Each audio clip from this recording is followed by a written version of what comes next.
You know what's funny about comfort? It feels so good in the moment, but it's stealing your future right from under you. Most folks don't see it coming. They're sitting there all cozy in their comfort zone, not realizing that every day they choose ease over growth, they're losing something they can never get back: time. And time, my friends, is the currency of your life. I want to tell you something important today. Something that might sting a little. But sometimes the truth needs to sting before it can heal. Here it is. The fastest way to lose everything is to stay comfortable. That's right. Your comfort zone isn't a safe haven. It's quicksand. Now, I'm not talking about the comfort of a good night's sleep or the comfort of a loving family.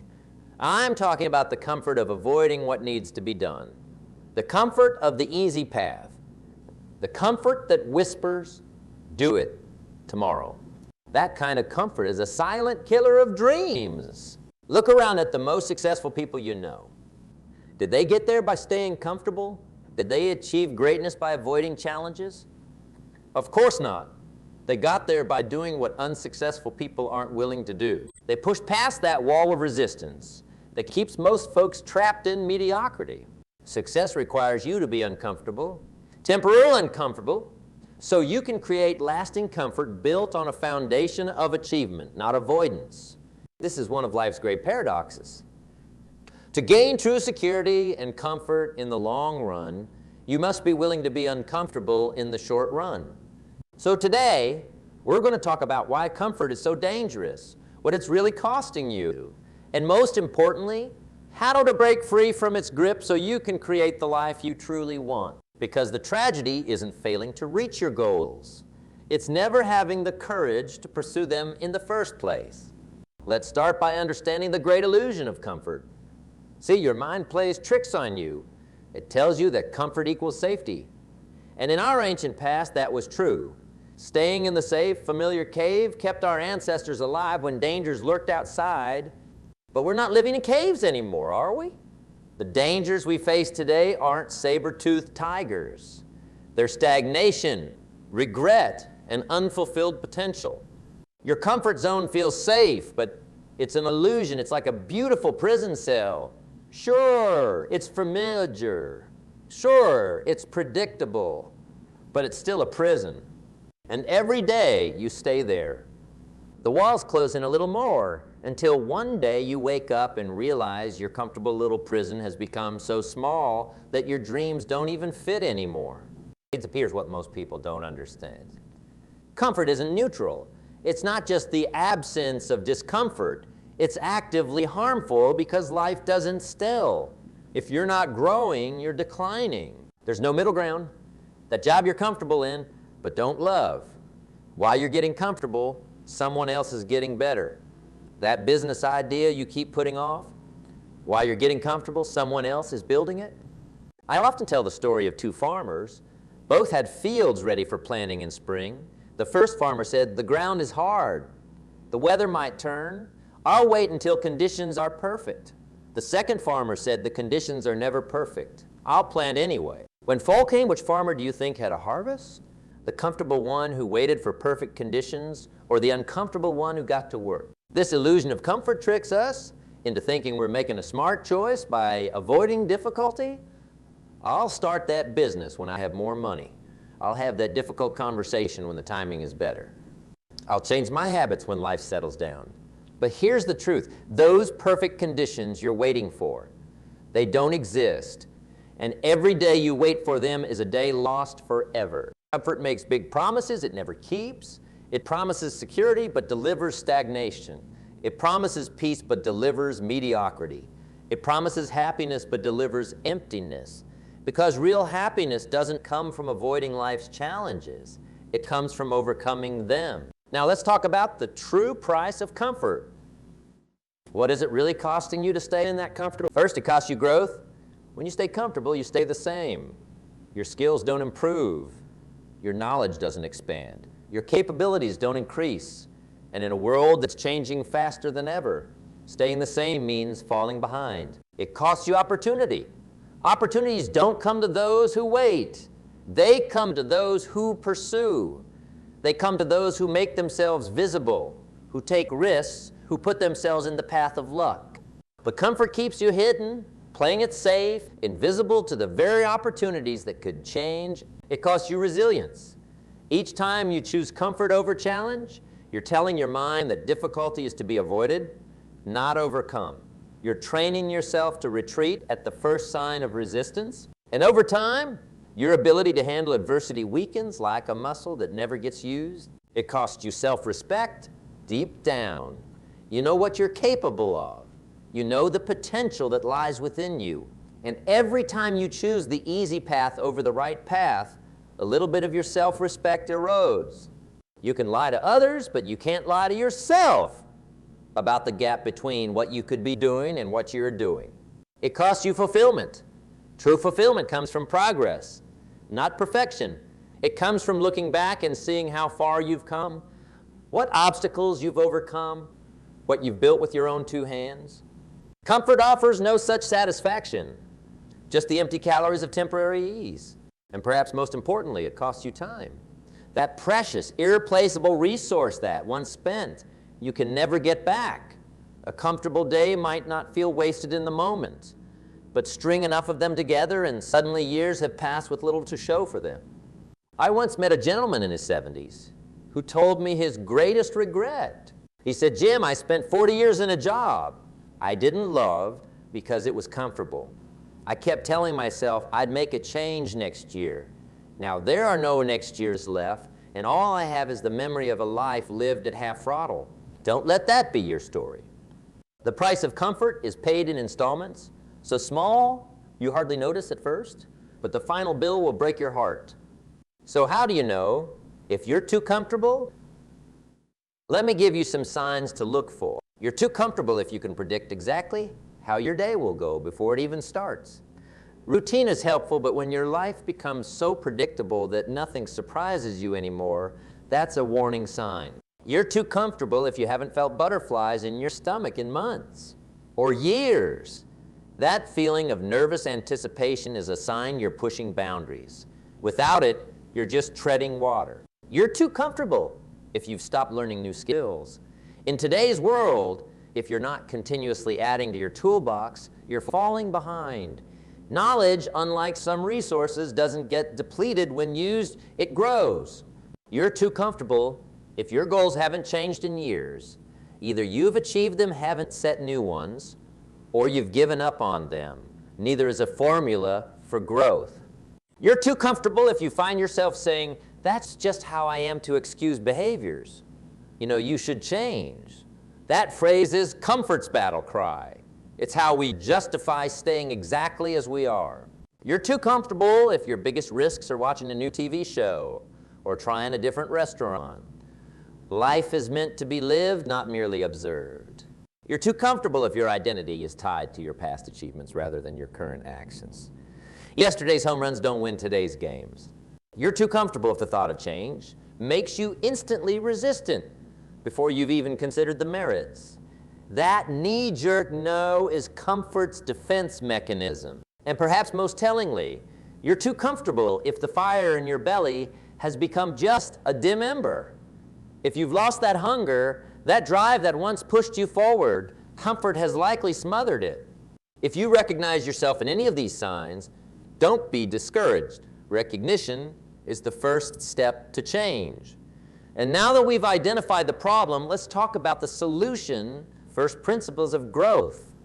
So what are the first principles of growth? What are the fundamental truths we need to understand to move beyond our comfort zones? First principle. Growth happens at the edge of your abilities, not at the center. Think about working out. If you lift weights that don't challenge you, your muscles won't grow stronger. The same principle applies to every area of life. You must push to the edge of your current capabilities to expand them. Second principle. Discomfort is a signal of opportunity, not danger. When you feel that resistance, that urge to retreat to what's familiar, that's not a stop sign. It's a signpost pointing toward growth. Learn to welcome that feeling as an indicator that you're on the right path. Third principle, growth is incremental, not instantaneous. You won't transform overnight, but small, consistent steps into discomfort will compound over time into remarkable change. This is why patience and persistence are the twin engines of achievement. Fourth principle, your potential is determined by your willingness to be uncomfortable, not by your natural talents. Talent is overrated. I've seen people with modest gifts outperform geniuses simply because they were willing to endure the discomfort of deliberate practice and consistent effort. Fifth principle, the discomfort of growth is temporary, but the discomfort of staying the same is permanent. This is crucial to understand. When you push past your comfort zone, the discomfort fades as you adapt. But when you stay in your comfort zone, the dissatisfaction of unfulfilled potential never goes away. It just becomes the background noise of your life. Sixth principle, growth requires honest self-evaluation. You must be willing to look at yourself truthfully, without excuses or justifications. Where are you settling? Where are you avoiding responsibility? Where are you blaming circumstances for your choices? This kind of honest inventory is uncomfortable. Seventh principle, growth isn't just about adding new things, it's also about letting go of what no longer serves you. Old habits, limiting beliefs, relationships that hold you back. Sometimes the path forward requires leaving certain things behind. And finally, the eighth principle, growth is a choice you make daily, not once. It's not enough to decide once that you want to grow. You must recommit to that decision every single day in the small moments when comfort calls and growth demands. These principles aren't complicated, but they are demanding. They ask something of you. They ask you to choose the harder right over the easier wrong, not just occasionally, but as a way of life. Now let's talk about the daily disciplines that create success, because principles without practice are just nice ideas. They must be lived to be valuable. The first discipline is waking up with purpose, not just opening your eyes, but opening your mind to the opportunities of the day ahead. Successful people don't simply wake up. They rise up with intention and energy. This might mean getting up earlier than you're comfortable with, setting goals for the day, or practicing gratitude before your feet hit the floor. The second discipline is putting first things first. It's easy to fill your day with busy work, with responding to others' demands, with the urgent but unimportant. The discipline of prioritization means doing what matters most when your energy is highest, not just what's screaming loudest for your attention. The third discipline is continuous learning. Read for 30 minutes every day. Listen to educational content during your commute. Take courses in your field. The most successful people are students for life. They know that what got them here won't get them there. And yes, this means spending time on growth when you'd be more comfortable relaxing. The fourth discipline is taking care of your physical temple. Your body is the vehicle that carries your dreams. Neglect it, and the journey becomes much harder. This means being uncomfortable in the gym when you'd rather be on the couch. It means passing on that second helping when your taste buds are screaming for more. It means going to bed when you'd rather stay up. The fifth discipline is managing your emotions. Success isn't just about IQ. It's about EQ. It's about not letting temporary feelings derail permanent goals. It's about doing what needs to be done even when you don't feel like it. It's about being uncomfortable with difficult emotions rather than seeking immediate relief. The sixth discipline is wise money management. It's being uncomfortable saying no to unnecessary purchases so you can say yes to investments in your future. It's delaying gratification today for greater rewards tomorrow. It's understanding that financial freedom doesn't come from earning more. It comes from needing less. The seventh discipline is nurturing important relationships. It's having those difficult conversations that would be easier to avoid. It's giving honest feedback when silence would be more comfortable. It's investing time in people who matter when there are 1,000 distractions competing for your attention. And the eighth discipline is regular reflection and course correction. It's setting aside time to evaluate your progress, to be honest about what's working and what isn't, to adjust your approach when needed. This kind of self-examination isn't always comfortable, but it's always valuable. These disciplines don't sound revolutionary, do they? That's because success isn't about doing extraordinary things.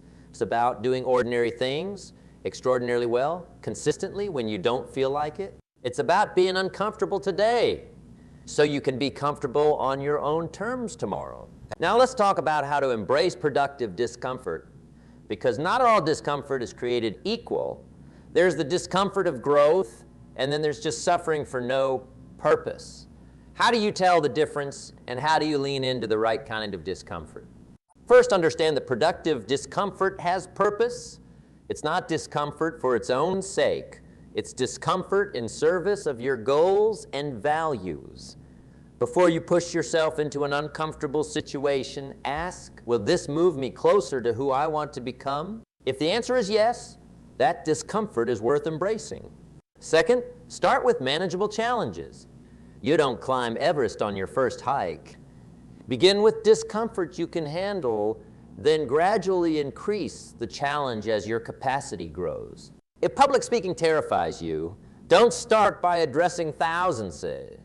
Begin with a small group, then work your way up. Third, focus on the growth, not the discomfort. When you're doing something difficult, don't dwell on how uncomfortable it feels. Instead, focus on what you're gaining, what you're learning, how you're stretching. This shifts your attention from the pain of the process to the value of the outcome. Fourth, build recovery into your routine.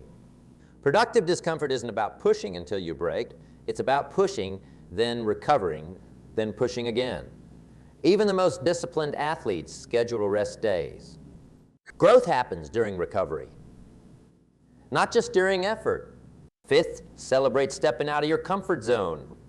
Regardless of the outcome, the win isn't just in succeeding, it's in trying. Each time you choose discomfort over ease, you're strengthening what I call your courage muscle. And like any muscle, it grows stronger with use. Sixth, use discomfort as information, not just sensation. When you feel resistant to something, ask why. Is it fear of failure, fear of judgment, fear of the unknown? Understanding the source of your discomfort can help you address the root cause, not just the symptom.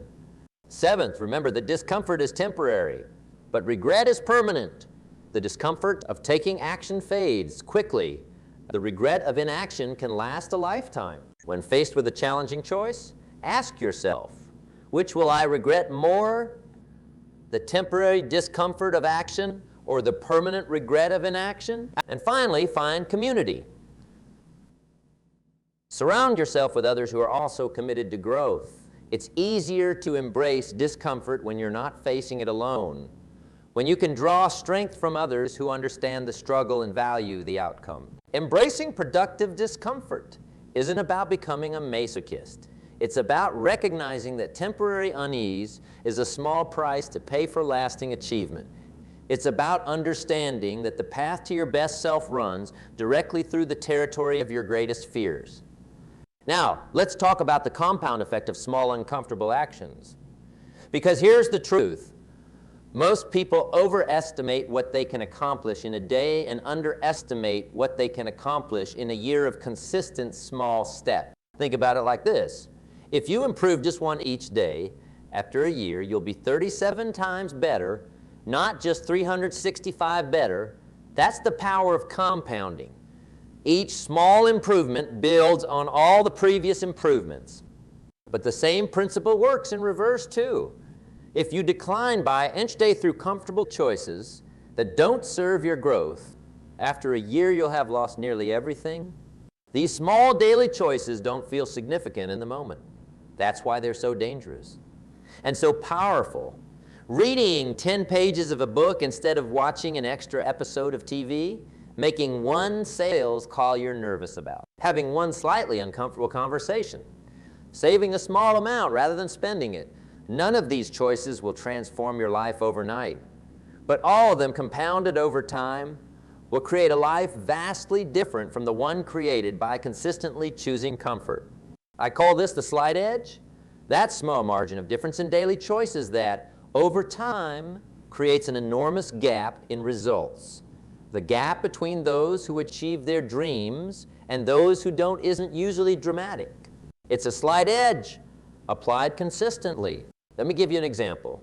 Two salespeople start at the same company on the same day. The first makes the comfortable choice to call only warm leads, people who have already expressed interest. The second makes the uncomfortable choice to call 3 cold prospects every day in addition to the warm leads. That's just 3 extra calls, maybe 15 minutes of discomfort daily. After 1 month, that's 90 extra contacts. After 1 year, it's over 1,000 extra contacts. Even with a modest conversion rate, the difference in results will be substantial, and that's not even accounting for the improved skills, greater confidence, and expanded network that come from those additional calls. Or consider health. 2 people want to improve their fitness. The first chooses comfort, the same routine they've always done because it's familiar and doesn't push them too hard. The second chooses productive discomfort, adding just 1 more repetition to each exercise than feels comfortable. That small edge, that willingness to push just a bit further than feels good, compounds over time into dramatically different results. The power compound growth isn't just mathematical, it's psychological. Each small victory over comfort builds confidence. Each small step into discomfort expands your self-image. Each small win proves to yourself that you can do hard things. And this creates a virtuous cycle where yesterday's discomfort becomes today's comfort zone, opening the door to new challenges and growth. But here's the challenge. The results of these small choices aren't immediately visible. The salesperson who makes those extra calls won't see dramatic results in week 1. The person who pushes a little harder in their workout won't see a transformed body in the mirror the next day. This delay between action and result is where most people falter. They choose comfort because the payoff of discomfort seems too distant, too uncertain. This is why vision is so crucial. You must be able to see clearly what these small, uncomfortable actions are building toward. You must connect today's discomfort with tomorrow's achievement so vividly that the future pulls you through the resistance of the present. Remember, the decisions that shape your life are rarely the big, dramatic ones. They're the small, daily choices between comfort and growth. And the quality of your life will ultimately reflect the quality of these choices. Now let's get practical. How do you actually break comfort patterns? What specific steps can you take to move beyond the inertia of the familiar and into the territory of growth? Step 1, identify your comfort triggers. These are the situations, times of day, emotions, or people that tend to push you toward comfortable choices rather than growth choices. Do you avoid difficult tasks when you're tired? Do certain people reinforce your tendency to play it safe? Becoming aware of these triggers is the first step to overcoming them. Step 2, create environmental nudges. Your environment shapes your behavior more than you realize. If you want to read more instead of watching TV, put a book on top of the remote control. If you want to eat healthier, make nutritious foods more visible and accessible than junk food. If you want to exercise in the morning, sleep in your workout clothes. These small environmental changes can bypass the need for willpower. Let's use the 5-second rule. When you feel resistance to doing something you know you should do, count backward from 5. 5, 4, 3, 2, 1. Then move immediately. This short circuits the overthinking that leads to procrastination. It puts your body in motion before your mind can talk you out of it. Step 4, implement the do it scared policy. Stop waiting to feel confident before taking action. Instead, take action as a way to build confidence. Feel the fear, acknowledge it, and then do it anyway. Action first, confidence second. Not the other way around. Step 5, create accountability. Tell someone about your goals. Better yet, find an accountability partner who is also working to push beyond their comfort zone. Knowing someone else is watching and expecting progress creates external motivation when internal motivation wavers. Schedule discomfort. Put uncomfortable but important activities on your calendar. Give them a specific time slot, not just a vague intention. What gets scheduled gets done. What remains a someday tends to become never. Step same. Reward productive discomfort. Give yourself small rewards for choosing growth over comfort. This creates a positive association with discomfort and leverages your brain's reward system to reinforce the behaviors you want to encourage. Step 8, practice incremental stretching. Identify areas where you want to grow, then create a progression of increasingly challenging steps.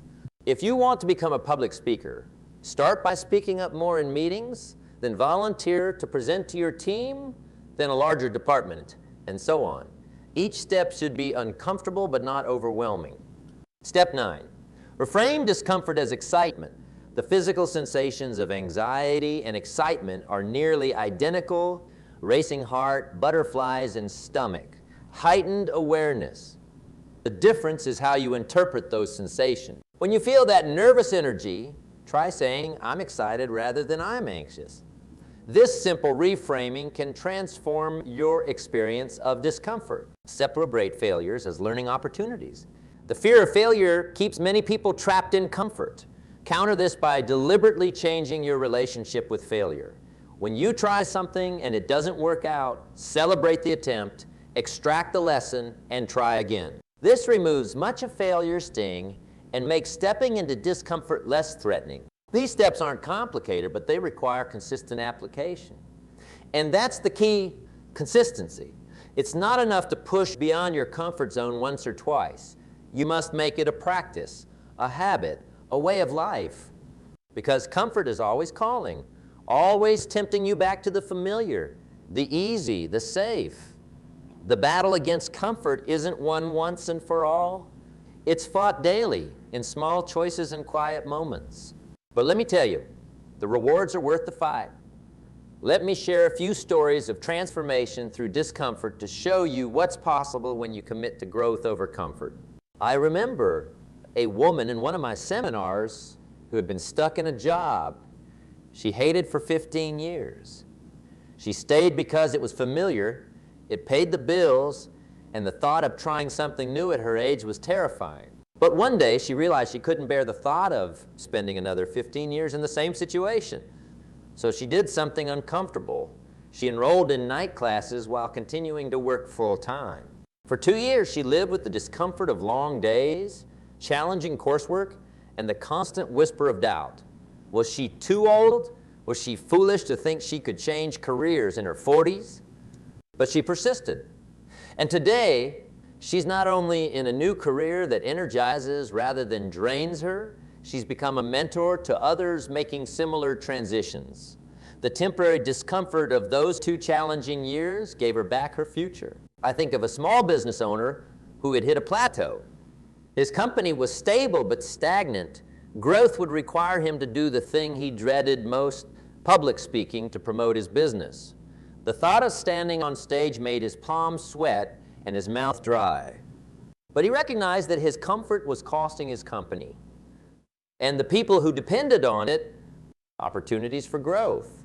So he joined a speaking club. The first time he stood to speak, he nearly fainted from fear. The second time wasn't much better. But he kept showing up, kept putting himself in that uncomfortable position. Today, he's not just comfortable on stage, he's masterful.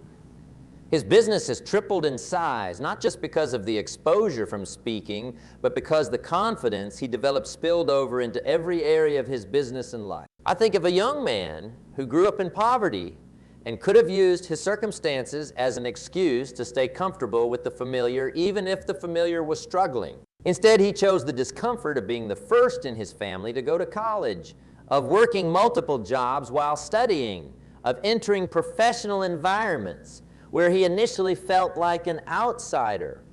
Each step was uncomfortable. Each step would have been easier to avoid. But each step took him further from where he started and closer to where he wanted to be. Today, he's created a level of success that didn't exist in his family before him. And more importantly, he's changed what's possible, not just for himself, but for generations to come. These stories aren't extraordinary.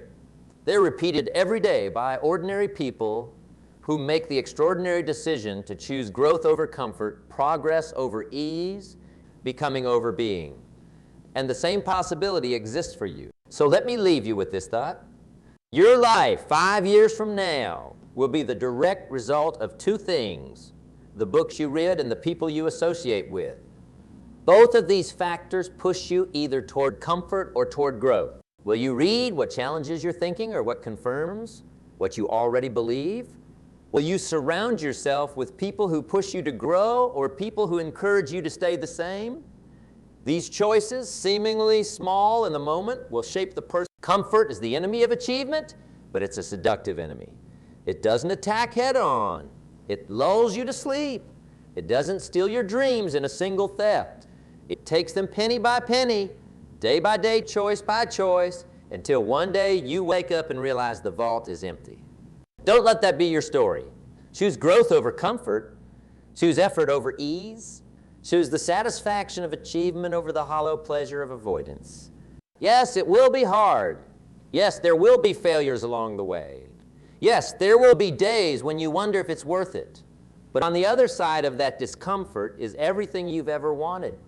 Not just in terms of external success, but in terms of who you become in the process.